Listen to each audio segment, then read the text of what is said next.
Good day. This is John Winters, Supermarket Sleuth, talking to you once more from Auckland in New Zealand. And what are we talking about this week? Once again, we catch up with what's happening in our supermarkets during COVID-19, as well as revealing some artificial intelligence that's playing a greater role in our supermarket industry. First, now life here in New Zealand is approaching normality bit by bit, with a drop to level 1 expected next week.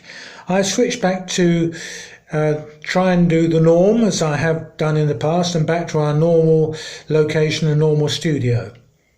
We'll kick off with Australia again this week by revealing how shopping habits have changed as a result of lockdown. According to the media industry group, lockdown has given rise to the homebody economy. People are now more accustomed to shopping, studying, working and finding entertainments online at home. Staying home has become a new way of life, and it has had a particularly significant impact on how and what they're eating.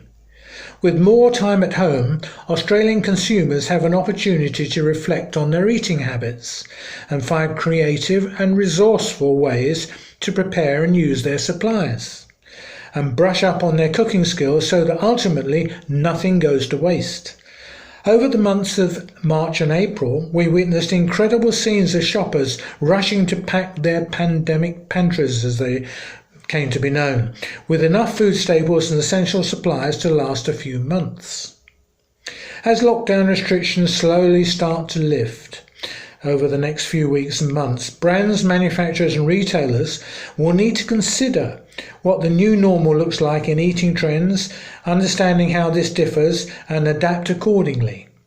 Using data from Nielsen's Consumer and Media View, 3 distinct types of Australian buyer groups were identified and their eating habits. Grocery buyers in the 25 to 54 age group without kids are time poor when it comes to meal preparation and are 37% more likely to agree they don't have time to cook and prepare meals when compared to others. They are 23% more likely to eat on the run and are less likely to be mindful of their diet. This group is less fussy when it comes to ingredients, but more than half, that's 57%, say they either like or love to cook. With more time at home and no access to cafes and restaurants, brands and retailers, they have the opportunity to cook at home with creative recipe ideas that make the most of what is in their pantries. Grocery buyers with kids under 18 are 19% more likely to feel they don't have time to cook and prepare meals when compared to other grocery buyers. They are less likely to eat foods with genetically modified ingredients and are more likely to avoid processed foods and buy more fresh and chilled. On average, they spend 30% more per family on groceries each week and are more likely to feel that stores' own brands offer equal quality to well-known brands, and we call those private label in Australia and New Zealand. Grocery buyers aged 60 plus represent around 1/3 of Australian grocery buyers, have more time to cook and prepare meals than other grocery buyers. They're also the most mindful about what they eat, seeking simple, basic favourites that are nutritious and cost-efficient. When compared with other grocery buyers, shoppers aged 60 plus are 13% more likely to believe in using the best quality products. They are also 12% more likely to buy high fibre products, are more concerned with fattening food, preservatives and genetically modified ingredients, and avoid processed food whenever they can. Finally, a recent Nielsen Digital Content Ratings report reveals there was a 71% increase in the amount of time being spent on food and cooking websites during the pandemic. The increases were across all age groups and most profound with the younger audiences under 40. It's also interesting the impact that the pandemic has had on magazine sales. For many Australians, the local supermarket is one of the very few places they've ventured in the past month. Now, supermarket in-store magazines have the potential to thrive in this environment, and of course they're free as well.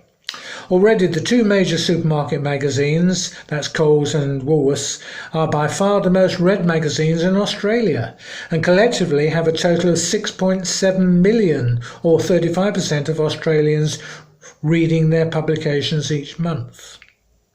Now, I have to admit to being one of the millions of chocoholics around the world. So I'm fascinated to see that global chocolate manufacturers Barry Callebaut, is to acquire GKC Foods Australia for an undisclosed amount. Excuse me. GKC produces chocolate, coatings and fillings, serving consumer brands in Australia and New Zealand. The company said the acquisition establishes a direct presence and manufacturing capacity in the growing Australian market. It commented that the acquisition of GK Foods enabled the group to expand its position in the industrial chocolate market and leverage its value-adding gourmet and specialties business in Australia and New Zealand.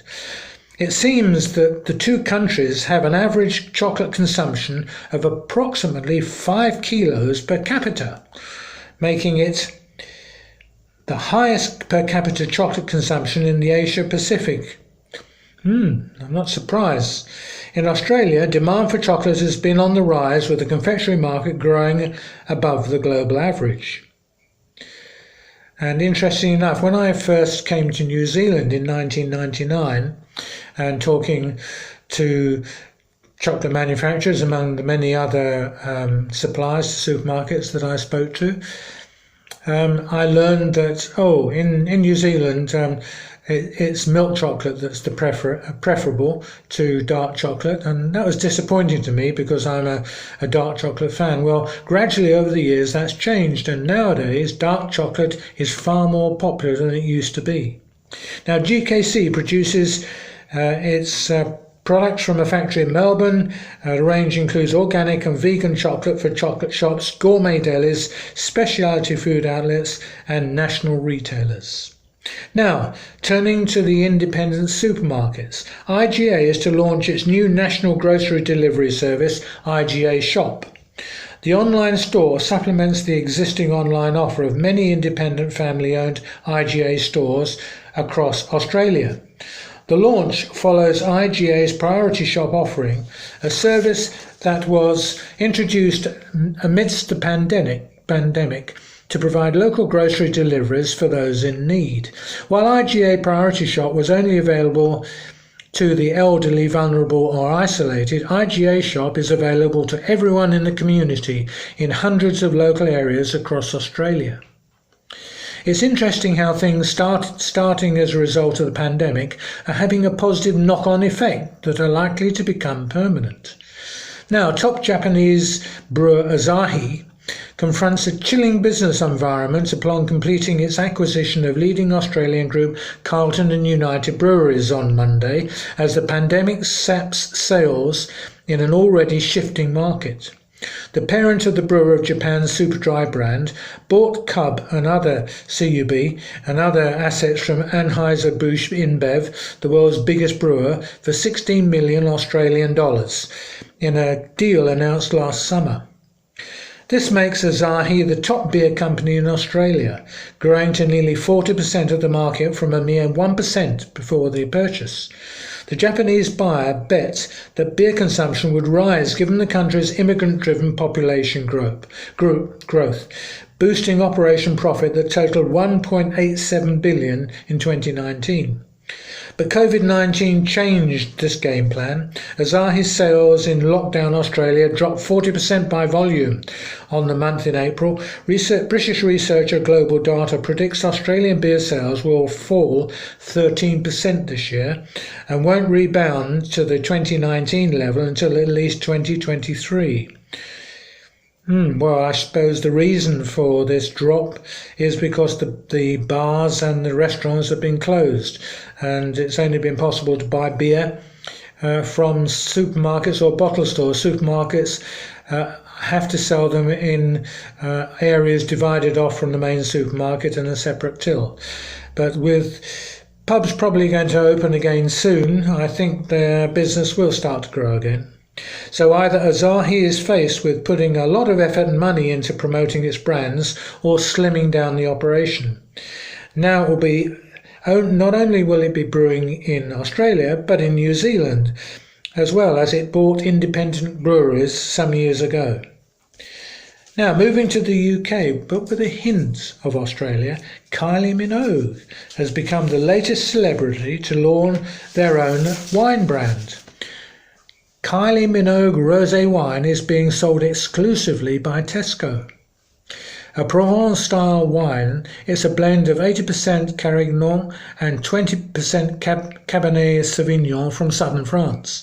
Further wines are set to follow under her name, a Sauvignon Blanc and a Merlot, with a Chardonnay from Western Australia to follow later in the year.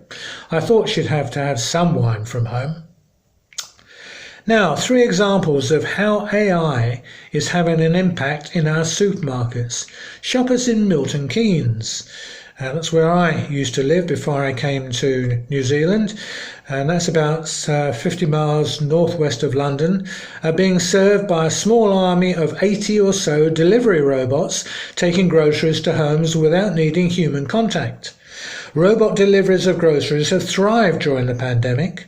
The robots involved look like white cool boxes on wheels and can travel autonomously at a slow and steady 4 miles per hour to any location pinpointed on a mobile phone app. They can climb up curbs but not steps or stairs, and have speakers so they can talk to people if necessary. Well, that's different. Customers unlock the storage compartment with their mobile phones when the robot arrives and collect their order. Our next AI story involves Aldi.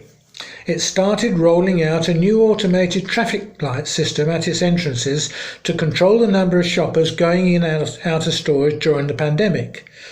The technology is being introduced nationwide following trials, replacing a manual system the retailer has used since the start of the crisis. The red and green traffic lights above the door will signal when customers can enter stores based on limits in line with the government's 2-metre social distancing rules. Well, I hope they have more success than the normal traffic lights with the people who don't seem to understand that red means stop and only green means go. We shall have to wait and see. Meanwhile, rival Lidl has launched in Ireland an innovative WhatsApp chatbot that can help customers find the quietest time to shop in its stores, and some people, particularly the elderly, like a quiet environment without the music and all the announcements. Customers send a message to Lidl through the messaging app advising of the day and time they intend to visit. It will then message them back telling them when it's generally a quiet average or busy time, and then they can work out when they want to go. The technology could enhance social distancing in its stores by encouraging more customers to avoid busy periods. Finally, we return to New Zealand. Our supermarkets stock products from all over the world, but wouldn't it be great to be able to buy more made in this country? In comparison to Australia, we've never been that good at promoting our own, but that's about to change. Full range supermarket New World is just for this month launching a Buy NZ campaign to support local food and beverage manufacturers. It's to showcase them to help kickstart a customer movement to buy New Zealand-made products and help our recovery post-COVID-19. A recent survey by New World of more than 1,000 respondents found that 1 in 2 said they focused on buying NZ made in the supermarket during the higher alert levels, and 86% of these people said they'll carry on. New World will champion local brands in store and out by sharing their stories of ingenuity, quality and innovation. One of the oldest brands to feature in the campaign is Leeston-based Airborne Honey, and now Leeston is in the South Island of New Zealand, not far from Christchurch. It was founded over a century ago with a few beehives on Banks Peninsula, which is close to Christchurch, And the company is now headed up by Peter Bray, grandson to co-founder William.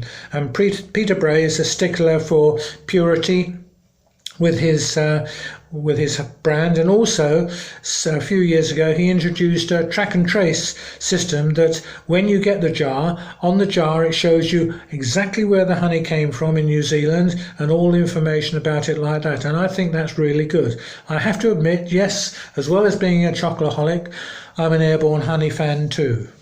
And if you're interested in airborne honey, go to airbornehoney.co.nz and you can find out all about them. Well, that's it this week, folks. I've come to the end, and you can find me on my Facebook page. I've got two pages, actually. One is Supermarket Sleuth Magic Talk New Zealand, and the other one is Checkout, because I wrote a book called Checkout in 2013, which explains how supermarkets work and how it all happens. And so I've got the two pages. Now, I also do a live radio show on a Saturday morning at 10:45, and that's on a radio station called Magic Talk, it's if you want to listen live, you can go to magic.co.nz. At the top of the page is a lozenge with talk on it. Click on that. It's in a show called Weekend Life, which starts at 10 a.m. and finishes at 1 p.m. Now, if you can't watch this show, you can't listen to my show on the radio, it's 3 hours earlier in New Zealand and it's 11:45 p.m. in the UK. But if you visit my Facebook page, you'll find a recording of it on there and you can listen there. So all is not lost. And I look forward to talking to you again next week. Have a good week. Bye for now.